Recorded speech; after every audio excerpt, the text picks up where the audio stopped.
Toot toot, all aboard! Yes, indeed. All aboard. Here we go. It is a special edition of On the Ledge, your Ontario Politics podcast. We just turned the microphones off about 24 hours ago. And as we always say, some things may change by the time you hear or see this show. And inevitably, that's the way it goes. In the lengthier part of the show, the full show, we just start by saying the legislature was supposed to be back in business the Tuesday after Family Day. But shortly after we hit the stop button on the record last week, well, we found out it's going to be pushed out to the 23rd. So we have a rather robust and spirited conversation about that strategy at Queen's Park in the full-length edition of On the Ledge. And so you're wondering why. What am I doing in the feed right now? Well, around the dinner hour last night, and this would have been last Thursday as we record this. This is Friday, the 19th day of December. So again, a warning, things may change by the time you see or hear this, but things really did change. And I saw the headline popped into my phone. Breaking news from the Trillium Integrity Commissioner is going to investigate the Labour Minister over the Skills Development Fund. And we kind of knew this was coming. And in fact, we had a conversation about this maybe about 3-4 weeks ago when we talked to the team at Trillium. And Jessica Smith-Cross was part of that. She joins us this morning. And you had already said, I think, in that conversation, Jessica, that the next step could well be the Integrity Commissioner following through on complaints by the opposition. So the opposition filed their papers, their complaints, Marit Stiles and Stephanie Smythe for the Liberals. And it took a few weeks, I guess, for the Integrity Commissioner to decide what to do about those files. Is that how it worked? It did, yeah. The Liberals did theirs over a month ago. It was earlier on, and some of the things that ended up in the NDP's later complaint actually weren't in it yet. It was before the OPP announced it was investigating Keel Digital Solutions. But the Liberals' complaint did involve this apparent relationship between Minister Piccini and some of the people involved with this company that he granted money through the Skills Development Fund. You guys would probably remember that he went to a hockey game with a director of a company that got SDF funding. That's them. And he went to the wedding of a lobbyist in Paris who had lobbied for this company as well. So that's what the Liberals' complaint talked about. And the NDP's had that and a fair bit more about the Skills Development Fund, about lobbying, even about something we had talked about, Dave, which was John Mutton saying that David Piccini had told him that the Greenbelt was going to open up before it did. Mm-hmm. Yeah, so there's a lot of worms in this can, and I know you guys have been very thorough and particular and specific about the language that you use around this. But as I listen to this develop today, it gets way out over their skis in some cases in terms of, what exactly the minister did with the money and so on and on all these files. So I want to take advantage of your deep reporting on this. And you guys have been working on this well before the Auditor General actually came out with the report back in the fall that said there's something stinky about this or questionable about it. I'm using my own words here.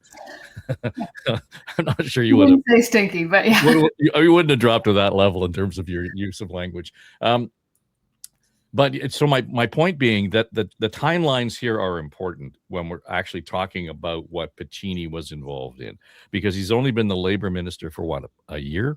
He really wasn't in this portfolio when some of this money was handed out. Walk me through that. So he came in to the Labour Minister portfolio when Monty McNaughton, who was the previous Labour Minister, left the government. And actually that was right around the time of the Greenbelt scandal things happening. So I think that would have been the fall of 2023.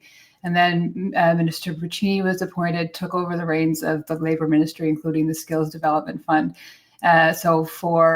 And he was fully in control of it during rounds 4 and 5 of the awarding of grants, which has been what we've spent a lot of time reporting on. And the investigation from the Integrity Commissioner is expected to focus on those later rounds as well. So this is where I'm hearing people already say this is something that happened. He wasn't at the helm. Your reporting is suggesting that the Integrity Commissioner is going to focus on the time that he was in the chair and while those funds were being allocated. Yes, absolutely. Okay. So the question around this, and everybody said, well, it's going to take some time, My recollection of the investigation into the Greenbelt was, relatively speaking, in terms of government work, I thought it happened pretty quickly, right? I looked back on it because I wanted to know for a benchmark of what to expect. It was announced in January that it was going on, and then it was the end of August that the Integrity Commissioner released the report. So that's 8 months or something. And there was a lot of work that went into it. There were many, many, many interviews, long ones. I think it was over 20 that the Integrity Commissioner did. And then this looking at documents, they work hard, I guess, and they work fast. They sit people down.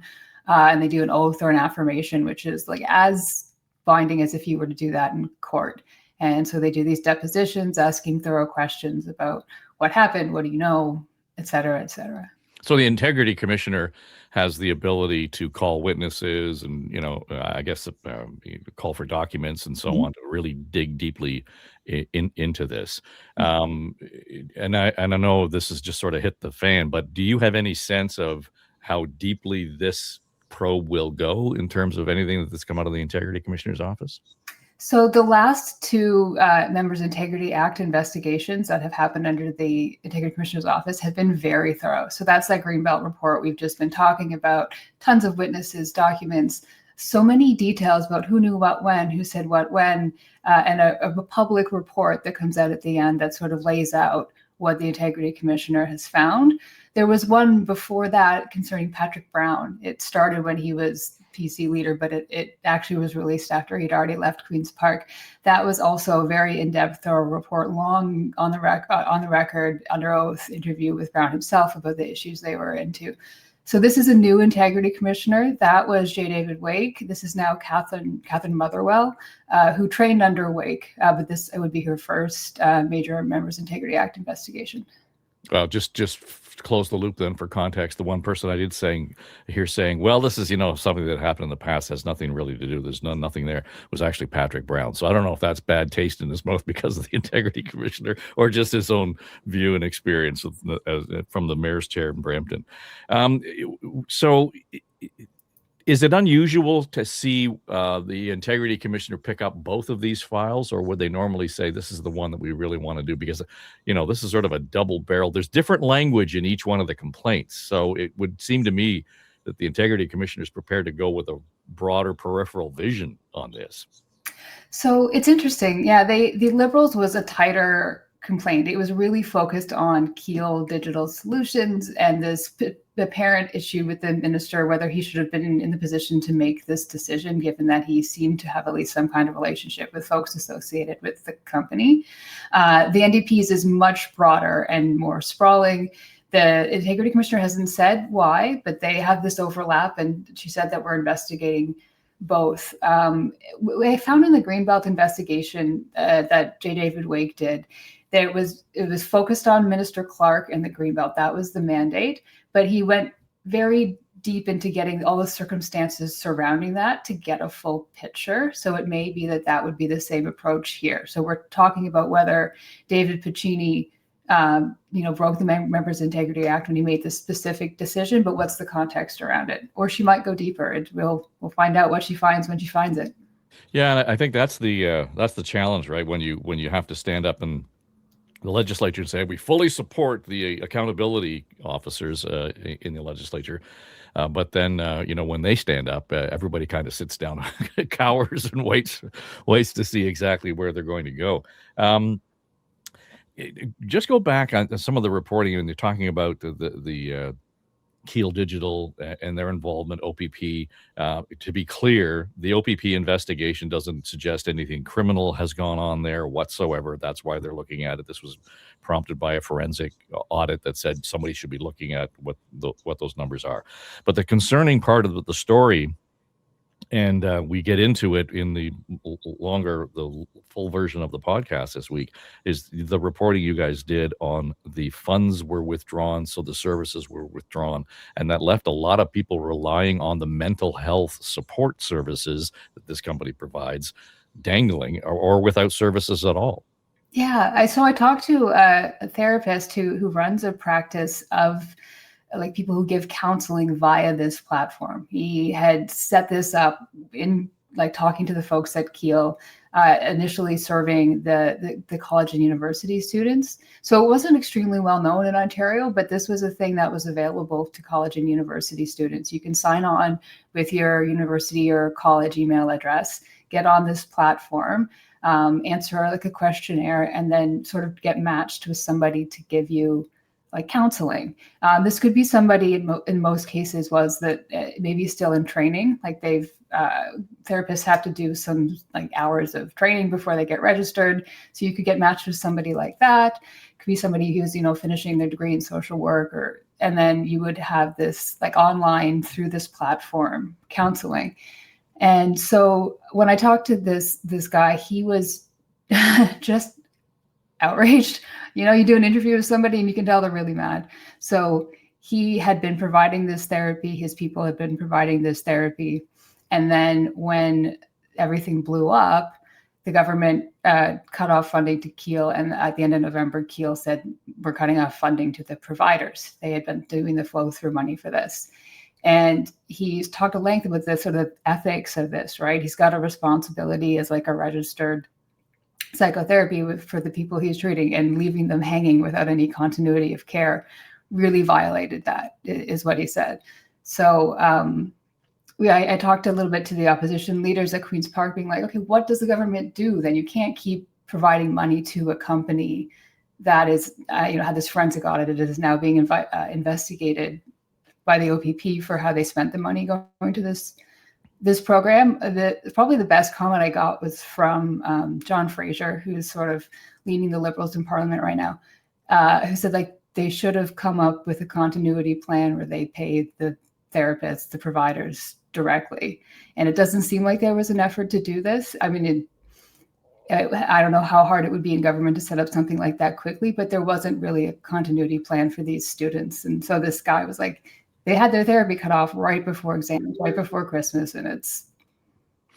Yeah, we talked a little bit about that with the group, and but certainly the general consensus among the roundtable this week was that that's really hard. I mean, it's understandable that you have to feel empathy and sympathy for those who lost the services, who were relying on the services, particularly as you point out at this time of year, but this was more or less an unintended consequence around, this tangle of the audits that happened, the OPP investigation, the government's no-win response to it. They had to pull the pin on the funding, and to suggest that somehow there needed to be that deep of a consequence plan in place already is a bit of a push. But having said all of that, do you have any sense as to where that sits right now, or are they still scrambling to try and support these folks? I don't know if anyone is scrambling to try to support these folks. So when I asked the Premier's office about this, basically it was like, we can't give money to an organization under OPP investigation. And there was even like, the Premier's spokesperson took a bit of a dig at us in our reporting, be like, I find it ironic that you would report this now when you've been reporting on the calls to, have cut off money to them. Oh, so it's your fault. Yes. No, never shoot the messenger. Right. Well, listen, it's good. It's all good reporting. And I think what we should point out is that a lot of the complaints and the research and the comments in the legislature often started with the reporting in the Trillium says, boom, boom, boom, boom. So you guys have been way out in front on this, and good work. Congratulations. It's not often that, we see media being able to spark this kind of level of ferocity and accountability. And again, it's not just you guys. The gallery at Queen's Park has sort of followed on this. This has been an important part of it. So good on you and the team at the Trillium. Thanks, Jessica. Thanks, Dave. Jessica Smith-Cross, she's the editor-in-chief at the Trillium, and I would encourage you to check out their site. It is thetrillium.ca, and you can make sure that we've got the details. We'll put them in the show notes for you. So, all right, that will do it. That is our special edition of On the Ledge, your Ontario Politics podcast. And just by the way, there's a full hour available to you this week as well. So that's the Christmas bonus. And away we go. Do enjoy your holidays. I'm Dave Trafford. This is On the Ledge, your Ontario politics podcast. Have a great holiday. Pay no attention to that